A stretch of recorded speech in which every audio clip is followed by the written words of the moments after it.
I'll ensure कि आपको ये रिकॉर्डिंग मिल जाए later on. Okay. So okay.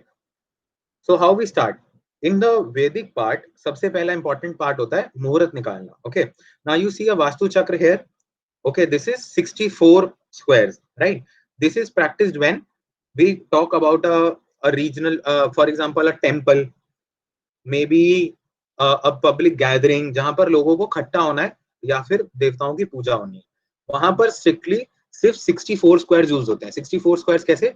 1 2 3 4 5 6 7 8 and 1 2 3 4 5 6 7 8 8 and 8, that is 64 पद वास्तु. जब 9 हो जाएगा, 1 2 3 4 5 6 7 8 9, 1 2 3 4 5 6 7 8 9, तो 81 स्क्वायर्स हो जाएगा. 81 स्क्वायर्स हम कहाँ यूज करेंगे? जहां हमें रेजिडेंशियल की बात करनी है, राइट? रेजिडेंशियल प्लॉट्स की बात करें. Secondly will talk about the limbs of Vastu Purush की. वास्तु पुरुष की लिम्स होती हैं. So if you remember, this is a Vastu Purush. I just show you in one of the slides if we have it now. Vastu Purush is a body जिसको worship करा जाता है before the start of the construction. Okay, so it is there is a small story also behind it and we have a designated lecture for that. वो story जाननी बहुत जरूरी है क्योंकि वहीं से वास्तु का निर्माण या फिर उसका उसका इन्वेंशन ही वहीं पे हुआ था. वास्तु पुरुष के होने की वजह से वास्तु का निर्माण हुआ था actually. Okay, so that is really important for us to know कि उसको इम्प्लीमेंट कैसे करना है. So for the designers who know AutoCAD, we'll teach you how this is placed on AutoCAD and कितना हम उसके बॉडी पार्ट्स और उन चीजों को कैसे डिनोट करते हैं, कहाँ पर क्या क्या बनाया जाता है, क्या क्या नहीं बनाया जाता. उसकी लिम्स को जानना इसलिए जरूरी है क्योंकि इन पॉइंट पे only the arm, only these arms, the knee and the thigh, this part can take load. Okay, so जब भी यहाँ पर कोई पिलर, कॉलम या ऐसी कोई बॉडी आ जाएगी तो सिर्फ यही वो स्पॉट्स हैं जहां पर हम वास्तु पुरुष की बॉडी को रख सकते हैं, सॉरी कॉलम्स को रख सकते हैं, राइट? इन वास्तु पुरुष के बॉडी पार्ट्स पे कॉलम्स को हम प्लेस कर सकते हैं. बाकी बॉडी पार्ट पे हम उसको कभी भी प्लेस नहीं करते. अनदर बिग डाउट इज मर्म स्थान और भ्रम स्थान, ये दोनों क्या चीजें होती हैं? ओके, सो जब भी हम 81 पद वास्तु या 9 by 9 स्क्वायर्स की बात करते हैं, so you see this axis, this diagonal axis, this is the head, the chest, the heart, the genitals and the feet. ये जो एक्सिस है ये सबसे इंपॉर्टेंट या वाइटल होता है हमारे लिए. ओके, सो दिस होल ब्रह्म स्थान, this is the centre part. और जब इसके अंदर हम इसको नॉर्थ की डायरेक्शन से टैली करके रखते हैं, I will just show you over AutoCAD कि हम उसे कैसे रखते हैं. I will just show you how we are done, how we are doing it. तो उसको हम ब्रह्मस्थान और मर्मस्थान कहते हैं.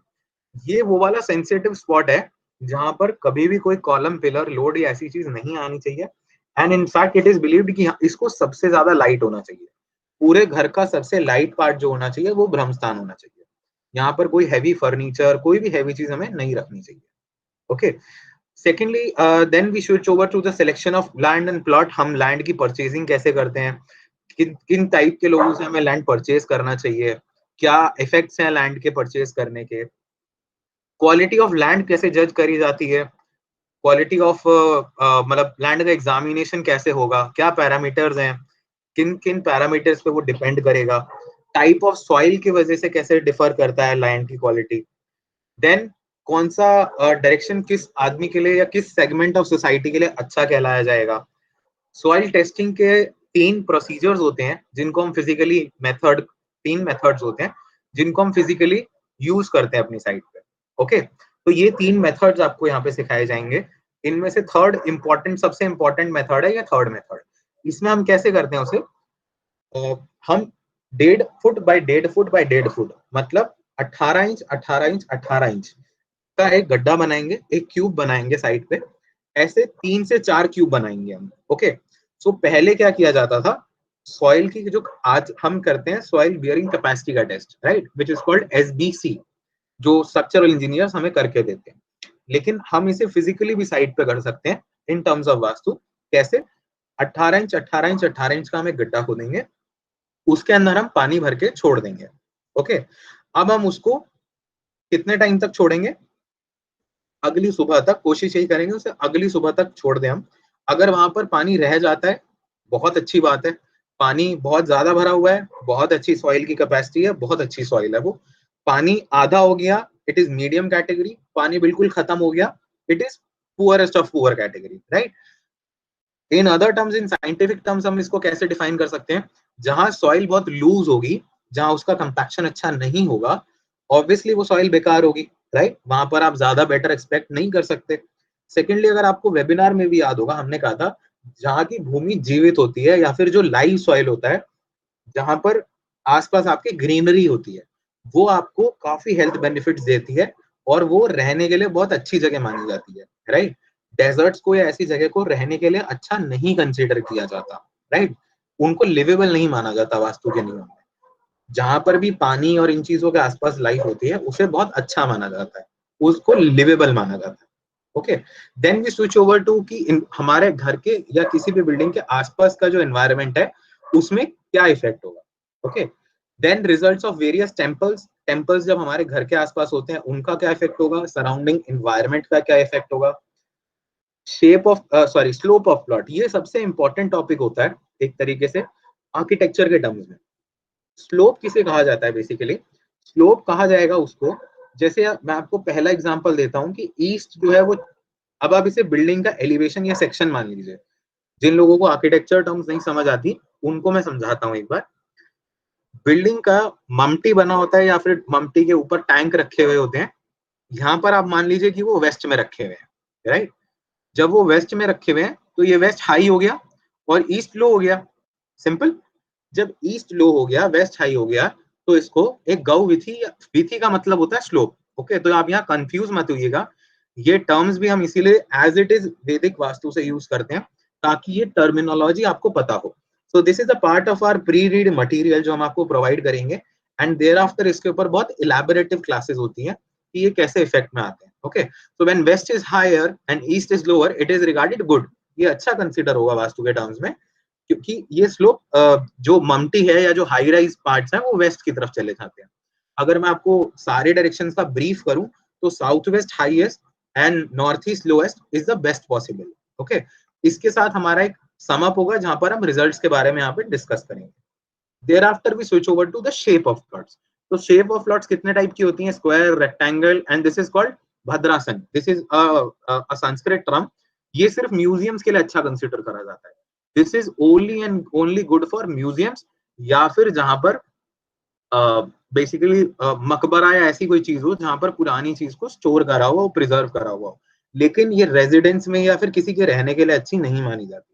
कभी भी किसी के लैंड की शेप या प्लॉट की शेप या बिल्डिंग की शेप ऐसी अच्छी नहीं मानी जाती। Then we have triangular plots, plots that are parallelogram, trapeziums, इनको गौमुखी या दिक्मुखी भी, सिंहमुखी भी कहा जाता है, डिपेंडिंग अपॉन कि रोड किस डायरेक्शन में है।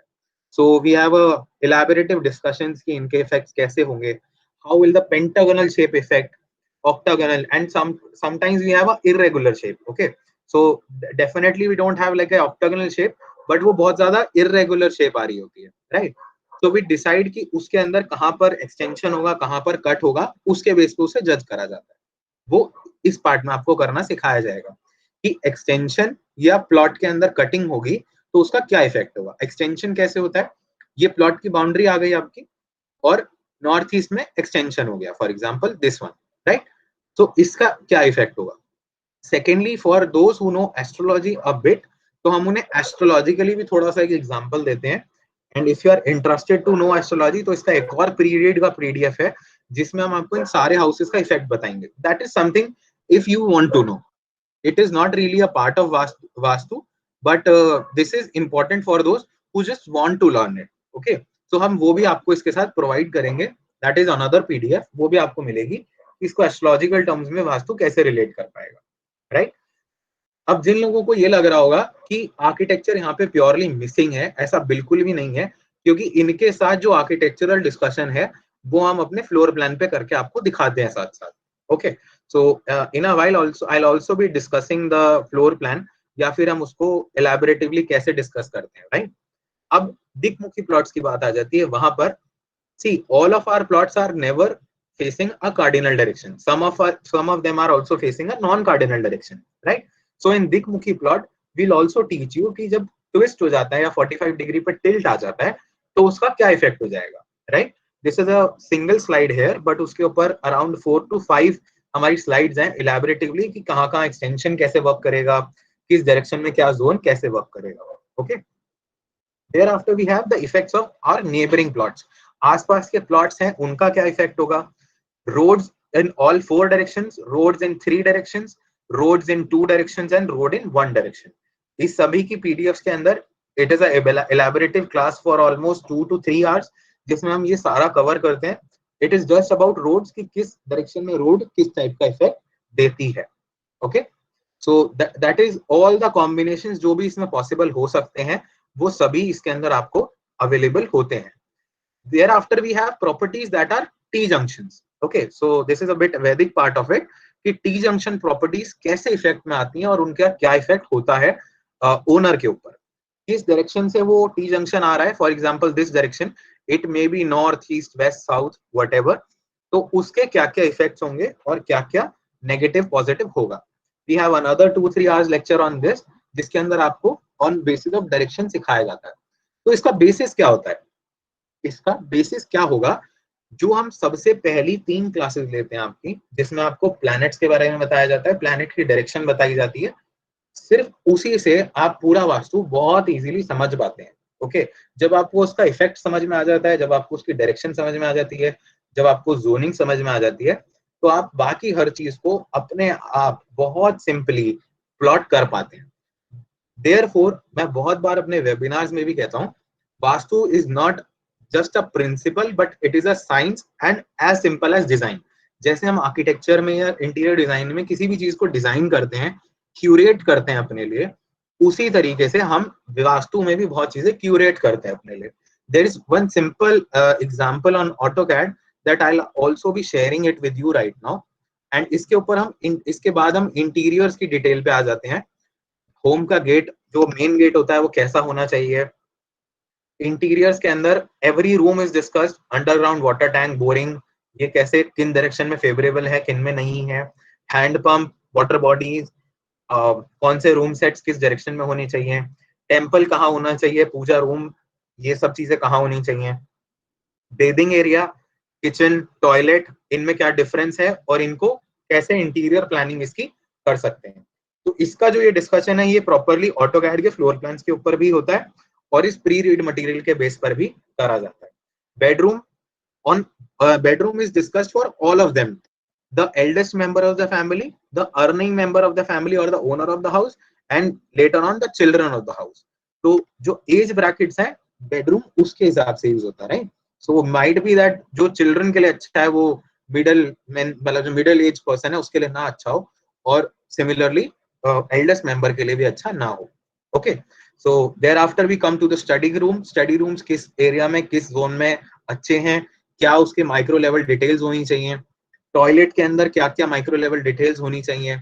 इस तरीके से properly we discuss every room, every aspect of vastu जो भी एक रेजिडेंस के अंदर आ सकता है. This is not it, we'll now switch over to the commercial aspect of it. Yes, of course, I should not miss the stairs part also. Stairs को भी हम डिस्कस करेंगे, शेप ऑफ रूम को भी डिस्कस करेंगे. I'll now be switching over to multi-story buildings. Multi-story building का वास्तु कैसे differ करता है, रेजिडेंशियल में कैसे डिफरेंस होगा और कमर्शियल में या कमर्शियल बॉडीज में क्या डिफरेंस होगा. Okay, so firstly we'll discuss about the residential flats only and thereafter we'll be discussing about the commercial aspect of it. Okay, so we also have a case study attached to this which is of Omex height and इसके ऊपर हम properly आपको एक white board की भी class provide करते हैं जिसके अंदर आपको पूरा साइट प्लान को समझना, हर एक क्लस्टर प्लान को समझना, एक एक यूनिट प्लान को समझना. जब एक क्लस्टर आ जाता है, फॉर एग्जांपल ये टाइप ए क्लस्टर है और ऐसे टाइप बी भी है, राइट. तो इसके 4 यूनिट एक ही फ्लोर पे बन रहे होंगे, right.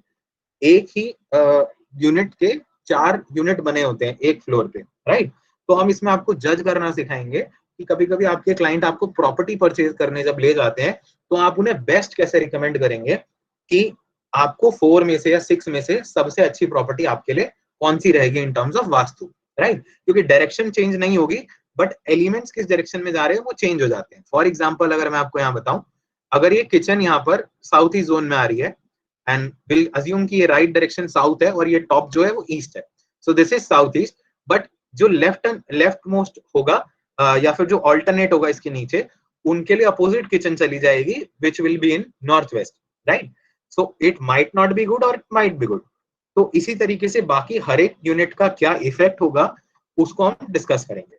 Later on will discuss about the choice of would, कि वुड के जो चॉइसेस हैं वो किस तरीके से रहेंगे, क्या क्या टाइप ऑफ वुड जो है वो अच्छी होती है, कौन सी बुरी होती हैं, ट्रीज एंड गार्डन्स कैसे हम डिसाइड कर सकते हैं।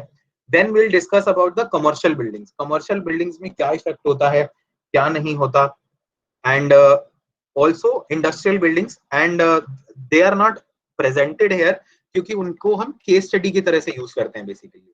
ओके, सो उसके अंदर जब हम केस स्टडी आपको प्रेजेंट करते हैं तो प्रॉपरली कोई बिल्डिंग ही होती है, और जब आप ये रेजिडेंशियल का एस्पेक्ट प्रॉपरली क्लियरली समझ जाते हैं then we switch over to the industrial part and the manufacturing part. Okay, now